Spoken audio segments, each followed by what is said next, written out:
잠언 17장 1에서 28절 말씀입니다. 17장. 마른 떡 한 조각만 있고도 화목하는 것이 제육이 집에 가득하고도 다투는 것보다 나으니라.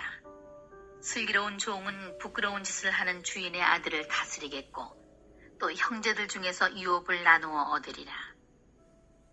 도가니는 은을, 풀무는 금을 연단하거니와 여호와는 마음을 연단하시느니라. 3월 16일 토요일 저녁 묵상에 오신 것을 환영합니다. 잠언의 기본 관점은 여호와를 경외하는 것이 지혜의 근본이다 이것이어서 지혜자는 이러이러하다 하는 말이 있으면 여호와 경외자는 이러이러하다 이렇게 읽으면 이해가 쉽습니다. 9장까지는 어린 세대들에게 하나님을 경외하라 라는 가르침을 주는 부모 세대의 어조였습니다. 10장부터 22장까지는 다양한 주제를 담은 짧은 경구들로 연속되고 있습니다. 주제가 다양할지라도 관점은 동일합니다. 여호와를 경외하는 것이 지혜의 근본이라는 관점이죠. 그래서 여호와 경외의 다양한 사례와 결과, 여호와 경외를 하지 않는 다양한 사례와 결과들이 계속 소개되고 있습니다. 1절 마른 떡 한 조각만 있고도 화목하는 것이 제육이 집에 가득하고도 다투는 것보다 나으니라. 다툼의 이유들이 다양하겠지만 결핍에서 오는 이유가 많겠죠. 어떤 사람은 많이 먹고 어떤 사람은 적게 먹게 될 때에 다툼이 있을 수 있는 것은 이해가 됩니다. 하지만 결핍은 이 땅에서만 잠시 있는 것이고 천국에서는 결핍이 없습니다. 그 생각을 하면 지금 잠시 인내하면 될 것을 생각하고 다툼을 피하는 것이 지혜라는 걸 알게 됩니다. 만약 형제가 더 많이 차지하는 일 때문에 내가 화를 낸다면 나는 천국을 잃어버리게 되는 엄청난 손실을 당하기 때문입니다. 천국은 화평함과 거룩함이 없이는 결코 갈 수 없는 곳입니다. 히브리서 12장 14절에 모든 사람과 더불어 화평함과 거룩함을 따르라. 이것이 없이는 아무도 주를 보지 못하리라. 이렇게 말씀하셨죠. 절대적으로 화평을 유지하는 지혜자가 되시기를 축복합니다. 먹을 것 때문이 아니라 더 중요한 일 때문이라 할지라도 다투지 마십시오. 천국보다 더 중요한 것은 없으니까요.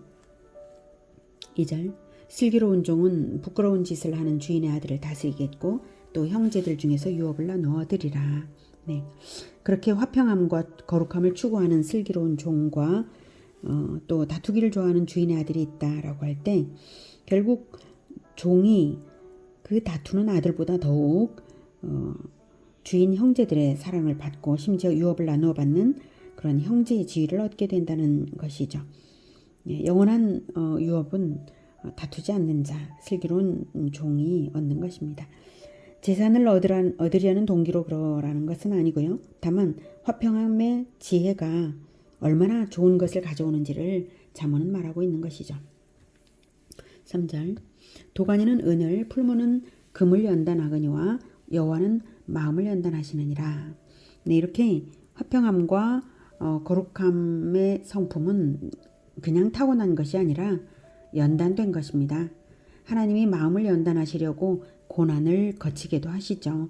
도가니 안에서 높은 온도에서 은이 연단되고 풀무는 더 높은 온도에서 금이 연단되듯이 하나님이 죄 없는 자에게도 주시는 그 고난이 있죠. 그 고난의 강도와 연단의 수준은 비례하고요. 잘 연단된 자는 금처럼 쓰임받는 하나님의 사람이 되는 것이니 죄 없이 당하는 고난에 대해서도 하나님의 의도를 생각하면서 순종과 평안으로 잘 받아들이는 것이 지혜입니다. 4절 악을 행하는 자는 사악한 입술이 하는 말을 잘 듣고 거짓말을 하는 자는 악한 혀가 하는 말에 귀를 기울이느니라. 가난한 자를 조롱하는 자는 그를 지으신 주를 멸시하는 자요 사람의 재앙을 기뻐하는 자는 형벌을 면하지 못할 자니라. 손자는 노인의 면류관이요 아비는 자식의 영환이라. 지나친 말을 하는 것도 미련한 자에게 합당하지 아니하거든 하물며 거짓말을 하는 것이 존귀한 자에게 합당하겠느냐. 네, 4절. 악을 행하는 자는 사악한 입술이 하는 말을 잘 듣고 거짓말을 하는 자는 악한 혀가 하는 말에 귀를 기울이느니라. 네, 사악한 입술은 마귀로부터 오는 것입니다. 우리 모두는 원죄를 가지고 태어나서 마음 안에서 마귀가 거짓말로 우리 각 사람을 속이는 줄을 알아야 합니다. 그래서 마귀가 속이는 말인 줄을 모르고 내 머리에서 내가 생각한 것으로 착각해서 악한 생각이 떠오를 때 그 악한 생각에 순종하면 마귀에 순종한 것이죠. 그런 사람은 평소 악을 행하던 자여서 늘 속는 것입니다. 평소 선행을 하는 자는 마귀가 떠올려주는 악한 생각에 순종하지 않고 예수 이름으로 물리칩니다. 그러니 악한 생각이 떠오를 때 그게 속는 것인 줄 알고 예수 이름으로 마귀를 물리치십시오. 악한 생각을 주는 원수 마귀는 예수 이름으로 떠나라 라고 명해 주시면 되십니다. 5절. 가난한 자를 조롱하는 자는 그를 지으신 주를 멸시하는 자요, 사람의 재앙을 기뻐하는 자는 형벌을 면하지 못할 자니라. 네. 하나님은 모든 사람을 하나님의 형상으로 지으셨고요, 사람에게는 하나님의 영이 주어져서 사람이 되었습니다. 비록 죄로 오염되긴 했지만 하나님의 형상 회복을 위해서 태어났고 천국에 들어가게 하실 계획으로 하나님이 지으신 좋은 귀한 존재들입니다. 가난한 자도 존귀하고 장애인도 똑같이 존귀합니다. 하나님이 가난하게도 지으시고 장애를 가지게도 지으신 것이기 때문에 그 가난함이나 장애가 그 사람의 책임이 아닙니다. 그렇게 지으신 이유는 다 하나님의 특별한 부르심이 사람마다 다르기 때문에 그렇게 주어진 것이죠. 존귀함에는 차이가 없습니다. 하나님의 형상으로 지음받았다는 점에는 차이가 없습니다. 그래서 모두가 존귀합니다. 그러므로 하나님이 허락하신 그 연약함을 꼬집어서 비웃는다면 그것은 하나님을 비웃는 것이나 마찬가지죠. 설령 죄로 인해 재앙을 당하는 그런 자에 대해서라도 우리의 마땅한 태도는 함께 울어주는 것뿐입니다. 그를 비웃을 자격이 우리에게 없습니다. 로마서 12장 15절에는 즐거워하는 자들과 함께 즐거워하고 우는 자들과 함께 울라라고 말씀하시죠. 네, 그래서 이렇게 우는 자들과 함께 울어주는 일만 우리가 할 수 있지, 그 반대로 하면 형벌이 있음을 기억해야 합니다. 오히려 우는 자들과 함께 울어줌으로써 전도의 문이 열리는 그러한 우리 모두가 되기를 바랍니다. 6, 7절. 손자는 노인의 면류관이요 아비는 자식의 영환이라. 지나친 말을 하는 것도 미련한 자에게 합당하지 아니하거든 하물며 거짓말을 하는 것이 존귀한 자에게 합당하겠느냐. 네. 유대인들에게 아비라는 개념은 선조는 물론이고 스승까지도 포함하는 개념입니다. 그러니 손자 역시 제자를 포함하는 개념이죠. 예수님 시대부터는 더욱 그렇습니다. 예수님 시대부터는 혈통은 무관하고요. 즉 기독교에서는 혈통이 무관하죠. 구원 진리에. 그래서 오직 가르침을 통한 진리로서 대를 잇는 시대이므로 영적 자손을 얻는 것이 영적 지도자인 노인의 면류관입니다. 영적 지도자로서 진정 제자와 후손들에게 영광이 되는 그런 선조들이 다 되기를 축복합니다. 그러한 진리의 가르침의 삶을 살고자 할 때 지나친 말이든 거짓말을 하는 것은 결코 합당하지 못함을 더욱 알 수 있습니다. 성경을 가르칠 때에 성경에서 잘 모르는 것이 있다고 해도 모른다고 해야지, 잘 모르는 것을 억지로 풀어서 이단이 된다면 큰일 납니다. 결코 존귀한 자에게 합당하지 못하다. 자기의 존귀함을 가식할 필요는 없는 것이죠. 원래 장애인도 다 존귀하니까, 똑같이 존귀한 자들이니까요. 그러니 오직 진실만을 말해야 합니다. 8절. 물은 그 임자가 보기에 보석 같은즉 그가 어디로 향하든지 형통하게 하느니라. 허물을 덮어주는 자는 사랑을 구하는 자요 그것을 거듭 말하는 자는 친한 벗을 이간하는 자니라.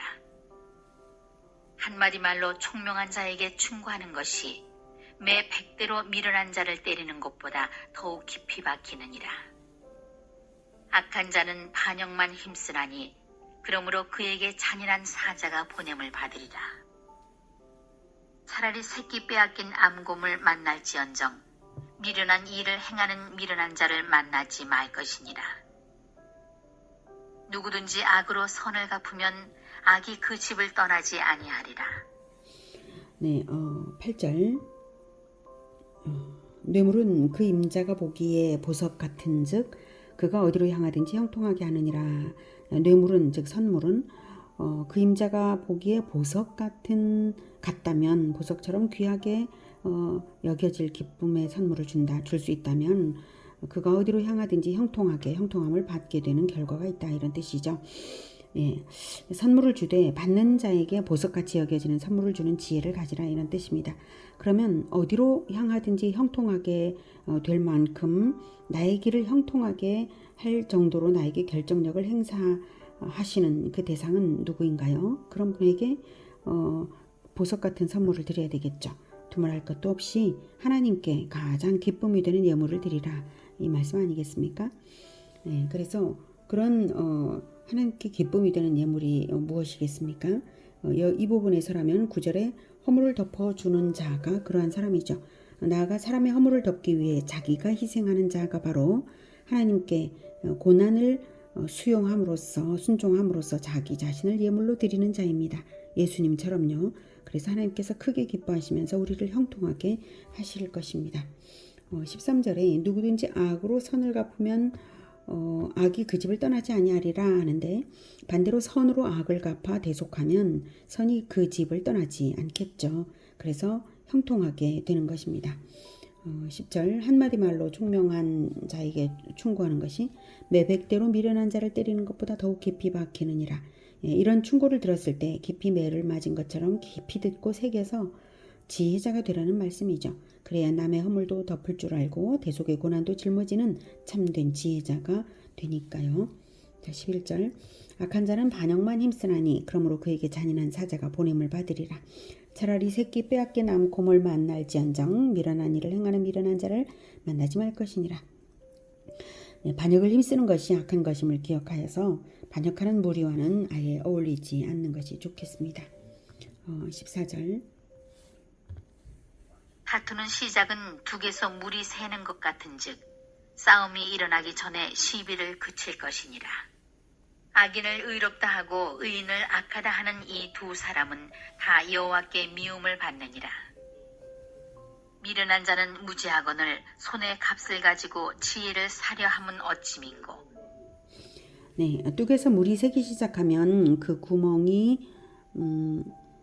이제 지속적인 수압으로 인해서 그 구멍이 커지면서 뚝을 무너뜨리죠. 결국 무너지고 나서야 후회하지 말고 싸움이 일어나기 전에 즉각 싸움의 원인이 되는 시비를 없애버리고 툭 털어버리는 것이 지혜로운 것입니다. 다툼을 회피함으로써 내가 손해를 본다 할지라도 하나님은 의인과 악인을 분명히 아심으로 합당한 보응이 하나님께로부터 있고, 또한 다툼을 피하는 자에게 오히려 합당한 보상이 또 하나님께로부터 있을 것이니까 하나님께 의뢰하고 마음을 비우는 것이 낫습니다. 지혜자는 하나님께 잘 배우는 자입니다.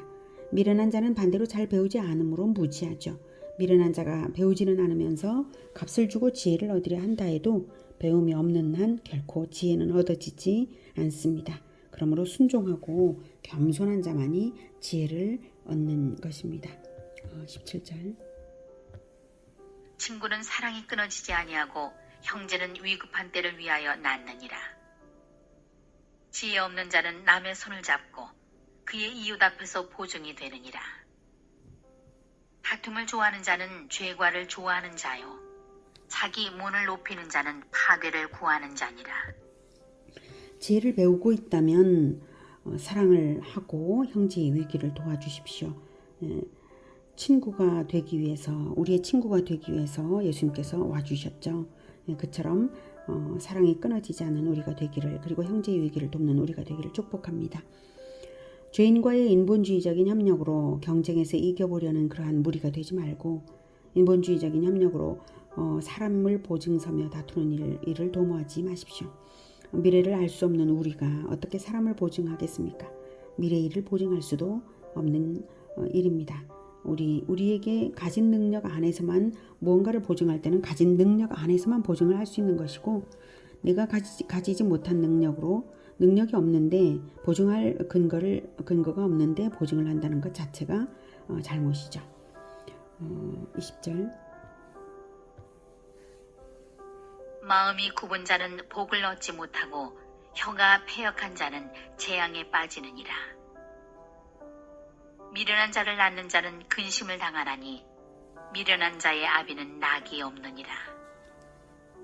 마음의 즐거움은 양약이라도 심령의 근심은 뼈를 마르게 하느니라. 네. 혀를 바르게 쓰십시오. 가장 좋은 것은 하나님의 말씀을 가르치는 혀가 되는 것입니다. 그러면 미련한 자의 아비가 되지 않고 지혜자의 아비가 될 것입니다. 태어날 때부터 미련한 자가 있다기보다는 하나님 말씀으로 가르치지를 않아서 미련한 자식이 있는 것일 뿐입니다. 그러면 미련한 자식을 미련하게 그대로 두는 것은 바로 그 아비가 미련하다는 뜻이죠. 네, 하나님 말씀으로 자녀 세대를 가르쳐서 양약이 되는 심령의 즐거움으로 가득하길 축복합니다. 23절. 악인은 사람의 품에서 뇌물을 받고 재판을 굽게 하느니라.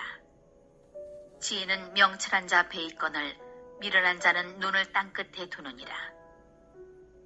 미련한 아들은 그 아비의 근심이 되고 그 어미의 고통이 되느니라. 의인을 벌하는 것과 귀인을 정직하다고 때리는 것은 선하지 못하니라. 말을 아끼는 자는 지식이 있고 성품이 냉철한 자는 명철하니라. 미련한 자라도 잠잠하면 지혜로운 자로 여겨지고 그의 입술을 닫으면 슬기로운 자로 여겨지느니라. 27, 28절은 다툼을 일으키는 말을 절제하라는 뜻이죠. 다툼을 일으키는 말을 하느니 차라리 잠잠한 것이 낫다는 뜻입니다. 선한 말, 지혜자가 되게 하는 말로써 진정 선으로 악을 갚아 대대로 선이 충만한 가문과 교회가 되기를 축복합니다. 기도하겠습니다. 하나님, 우리는 경쟁하는 세대에 살고 있습니다. 그래서 다투기를 좋아하는 그러한 세태 가운데 우리가 있습니다. 주님, 우리가 이 세상사의 악한 것에 속지 않도록, 마귀가 우리에게 말하는 것에 속지 않도록 주님, 우리를 늘 명철하게 지혜롭게 도와주시옵소서.